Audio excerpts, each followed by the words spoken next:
Bonjour à vous, monsieur Abdelwahab Harkas. Bonjour madame, bonjour à tous les auditeurs.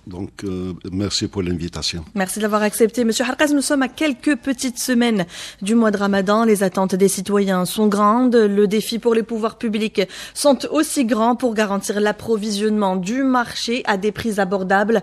Plusieurs initiatives ont été prises pour ce faire. D'ailleurs, le ministre du Commerce intérieur, Taïeb Zitouni, a annoncé la création de marchés de proximité dans chaque commune pour ce mois de Ramadan 2025 afin d'éliminer, vous le savez, les intermédiaires et proposer des prix compétitifs. Monsieur Harkas, combien de marchés il y aura cette année si vous avez arrêté le chiffre Donc c'est c'est un marché par daïra, c'est pas par commune. Donc pour Alger, nous avons créé donc 21 marchés à travers les 13 SIA de la wilaya, les 14 SIA de la wilaya d'Alger. Pour le chiffre national, actuellement, nous sommes à 482 marchés. C'est un chiffre qui n'est pas encore arrêté définitivement, donc on attend le 10 février pour avoir le chiffre exact et définitif. Donc pour Alger, il y a 21 marchés de proximité.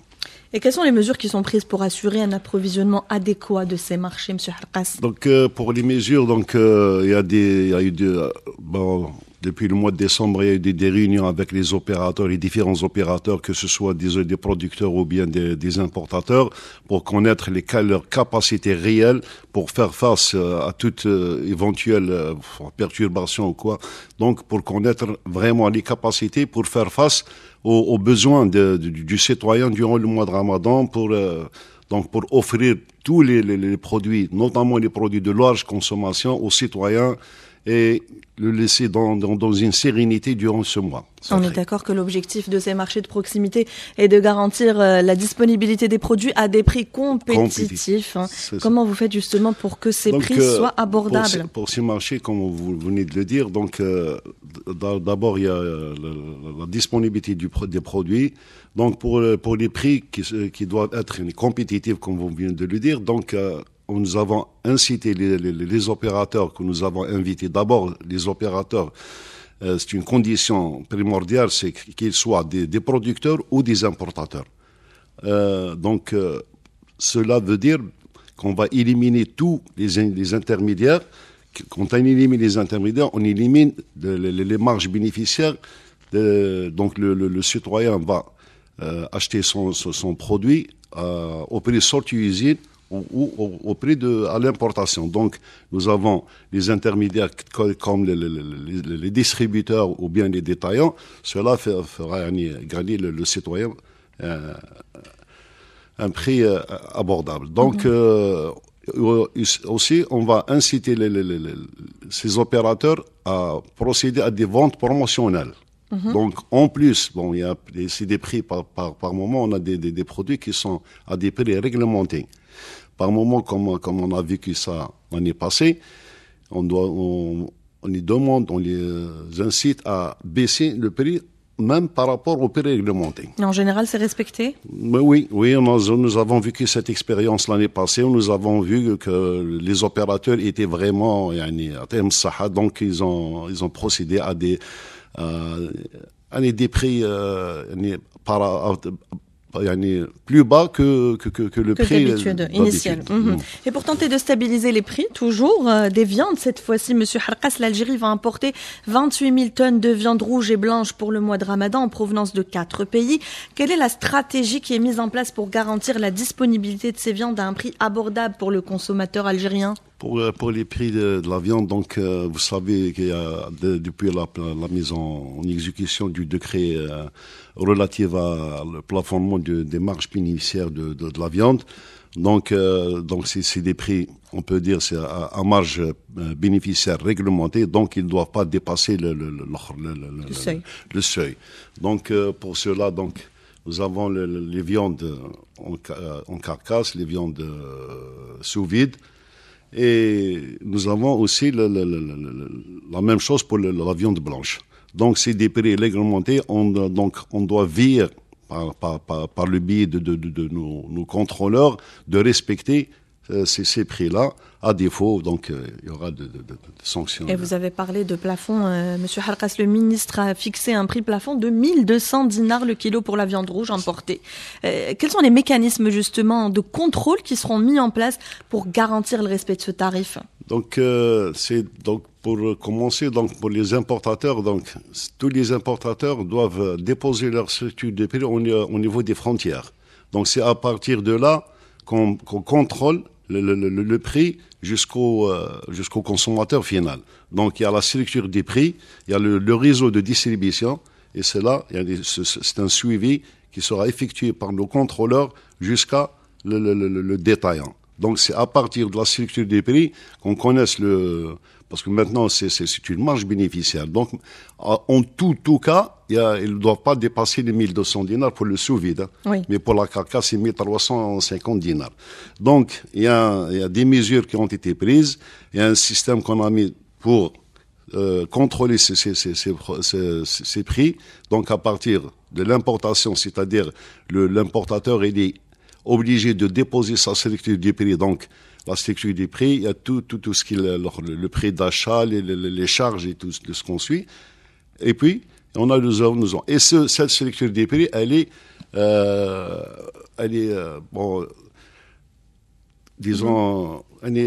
on va la communiquer pour tous les wilayas de l'Algérie. Très bien. Et vous avez parlé justement des importateurs privés qui jouent un rôle dans l'approvisionnement en viande. Combien de tonnes ils vont introduire en viande rouge et viande blanche pour renforcer l'offre justement? Pour les quantités, c'est des autorisations qui sont délivrées ils sont arrêtés par le ministère ministère de l'Agriculture. Donc, Donc moi, le chiffre que j'ai devant mes yeux, c'est 13 000 tonnes de viande rouge, si on devait parler que de viande rouge. Ça c'est le programme qui a été arrêté. C'est le programme qui a été arrêté. Mais nous, maintenant, ce qu'on fait, on essaie de contacter tous les opérateurs pour connaître la situation de son importation, son programme, où il est arrivé, est-ce qu'il a domicilié, n'a pas domicilié. Est-ce que l'arrivage, ça sera quand pour connaître donc la situation interne le mois de Ramadan. Et comment justement la wilaya d'Alger, vous qui êtes directeur du commerce de la wilaya d'Alger, comment vous assurez que ces importations profitent réellement aux consommateurs algériens en évitant toute spéculation?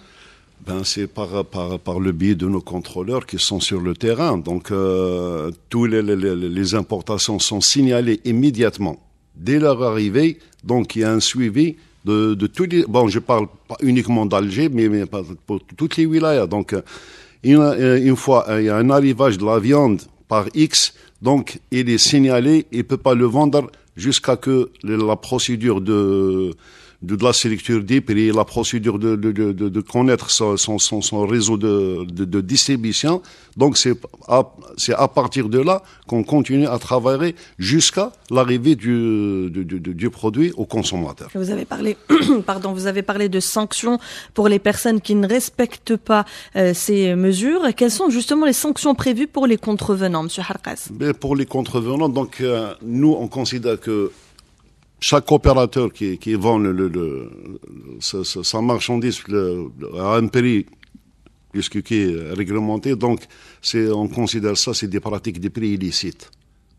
Donc on va calculer tous la marge, c'est-à-dire le bénéfice illicite, et ça introduit comme étant un PV, donc un montant qui va être sanctionné pour le montant du prix illicite qu'il a bénéficié l'opérateur, et ça introduit au niveau de Monsieur le procureur de la République. Et en prévision du Ramadan, la production de semoule, d'huile de table, de sucre, de lait a été renforcée. Comment être sûr, justement, Monsieur Harkas, que cela suffira à répondre à la demande accrue pendant Ramadan? Vous savez qu'il y a une demande croissante pendant ce mois. Je sais. Bon, écoutez, nous avons vécu cette expérience l'année dernière. Donc, les pouvoirs publics ont procédé à une augmentation en matière première. Je parle des produits de la farine et la semoule. Donc, de 20% pour les unités de production. Donc, ils étaient à 40% de leur capacité. Maintenant, ils sont à 60%. Cette augmentation a donné ses fruits durant le Ramadan. Donc, cette année a été reconduite. Ça, c'est pour la semoule et la farine. Donc, je parle du blé tendre et des blés durs.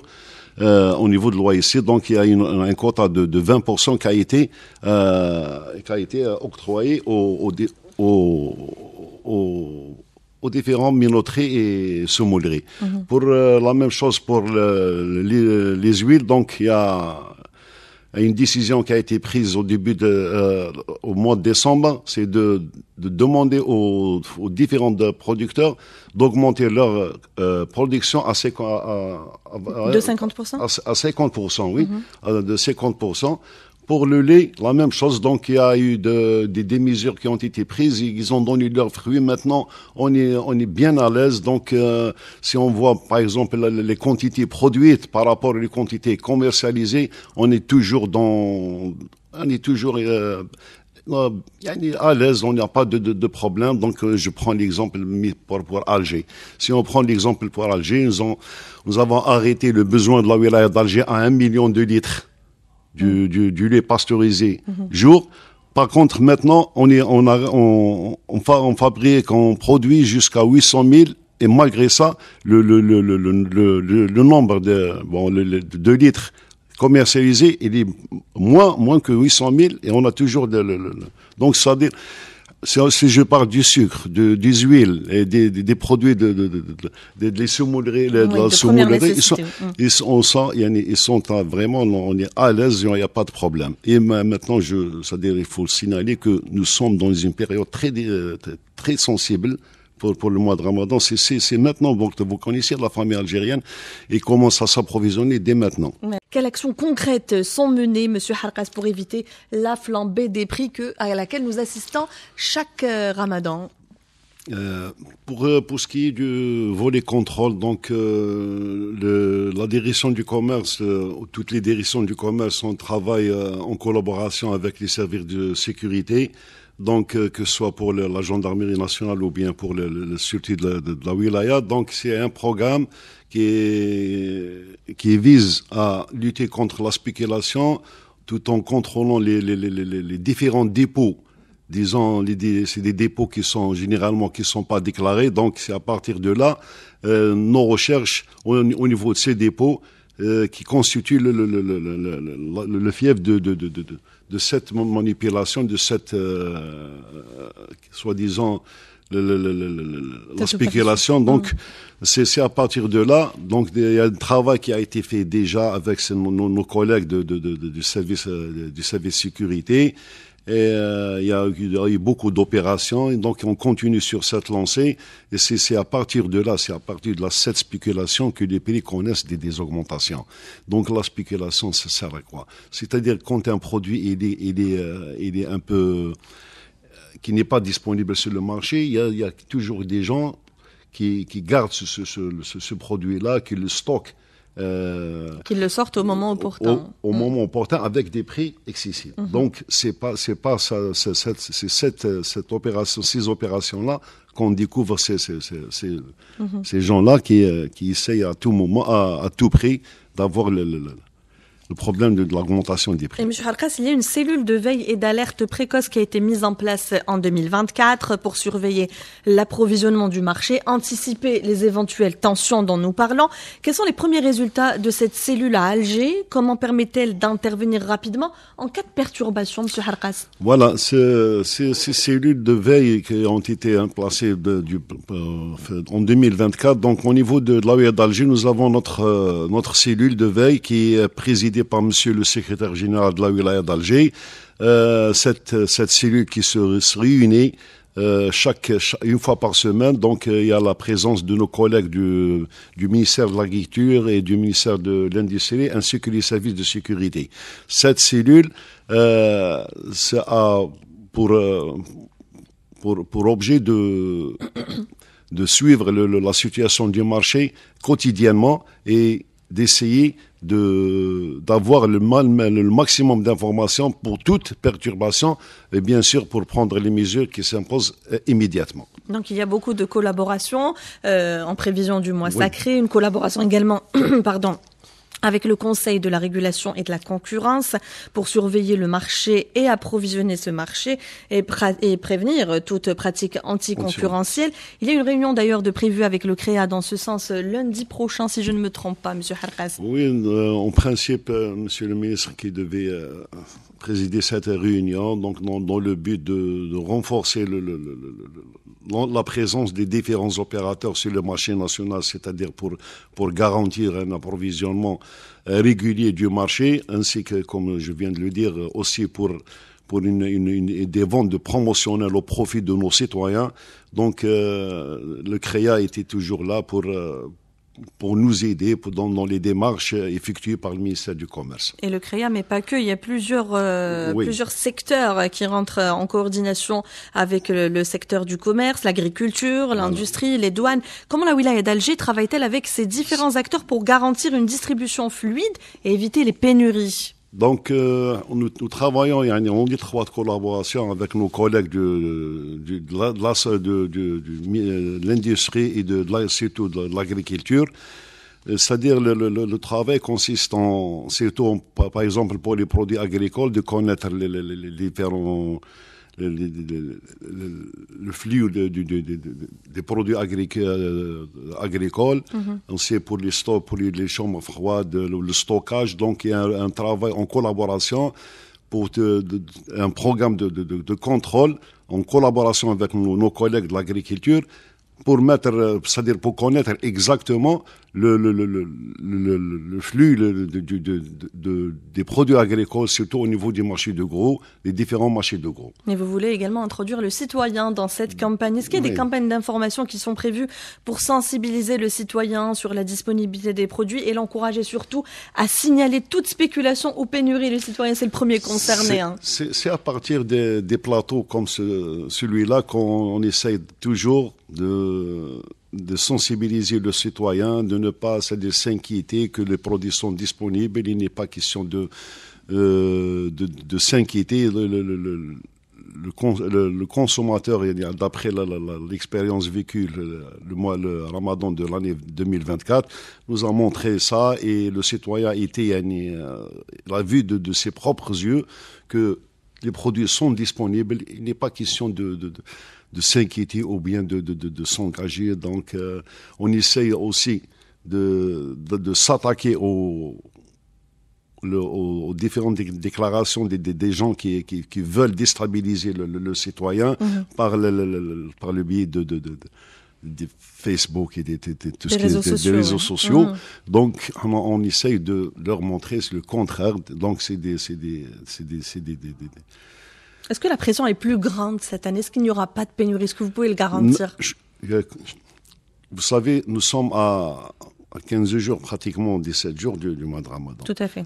Je dirais que c'est la période qui va nous donner, c'est nous donner comment ça va se passer au mois de Ramadan. Donc, pour le moment, je vous dis ça, pour le moment, tous les produits sont disponibles. On n'a enregistré aucun produit. Donc, même, vous savez bien qu'on n'est pas les seuls à constater ou bien à observer le marché. Il y a aussi des services de sécurité. À chaque fois, ils nous communiquent, c'est quotidiennement, ils nous communiquent s'il y a maintenant jusqu'à présent, alhamdoulilah, on n'a pas signalé, on n'a pas enregistré aucun problème. Donc, si vous voulez, je voulais dire que le mot pénurie, normalement, il ne devait pas être...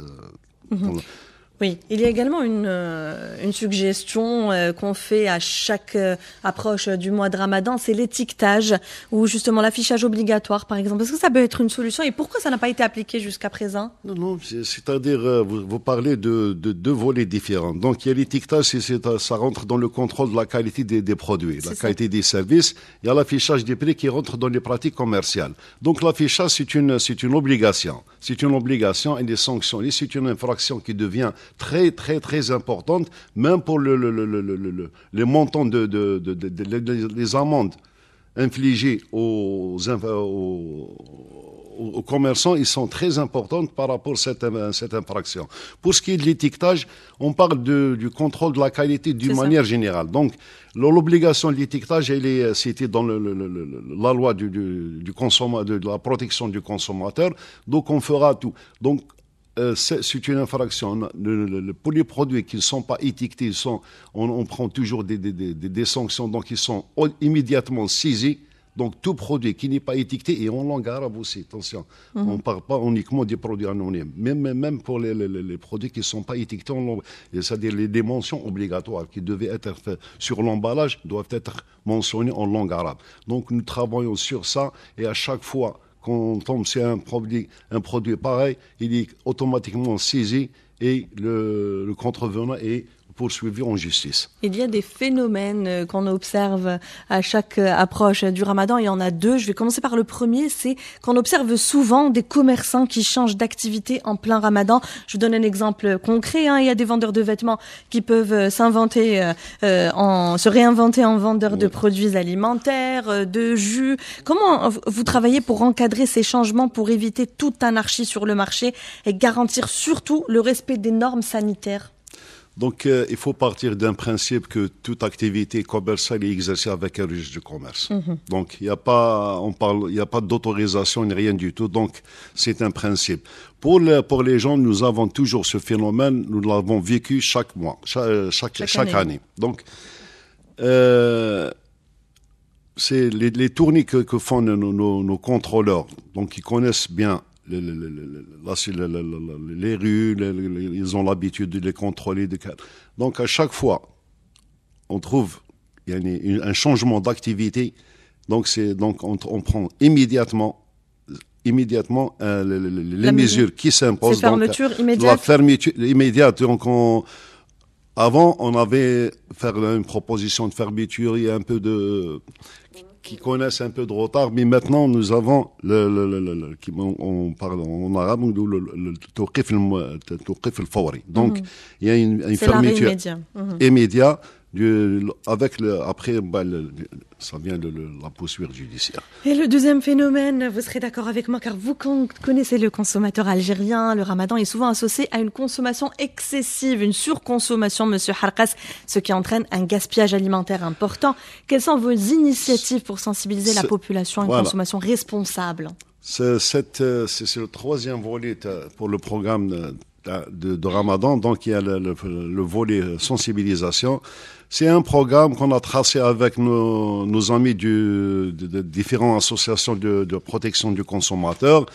Donc il y aura des sorties dans les places publiques par le biais de la page Facebook de la direction du commerce, incitant les gens à ne pas gaspiller, à rationaliser leurs achats et leur consommation. Donc, il y a tout un programme tout au long du mois de Ramadan, incitant les gens à ne pas gaspiller, à rationaliser leurs achats. Donc, c'est pris en charge par la direction du commerce de la Wilaya d'Alger dans son programme d'action. Merci, Monsieur Harkas. Abdelwahab Harkas, vous êtes directeur du commerce de la Wilaya d'Alger. Merci d'avoir été l'invité du jour. Merci à vous, mesdames, messieurs, de nous avoir suivis.